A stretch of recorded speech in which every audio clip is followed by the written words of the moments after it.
Sir সামনে তো অনেক গ্যাঞ্জাম হচ্ছে স্যার, সামনে তো যাওয়া যাইব না স্যার। কি ব্যাপার, ওই লোকটি তো আমার বাবার মতো মনে হচ্ছে। এই ড্রাইভার দাঁড়াও তো, আমি একটু দেখতেছি। বাবা! ভাই আমার বাবাকে মারতেছেন কেন ভাই? এই আপনি কে? আমার বাবাই নি। আপনার বাবা তাহলে কি করছে জানেন? আপনার বাবা কি করেছে ভাই?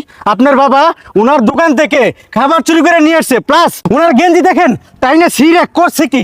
আচ্ছা ভাই, আমি বুঝতে পেরেছি, কিন্তু আমাকে একটা কথা বলুন তো, আপনাদের কত জরিমানা হয়েছে? 500 টাকা। 500?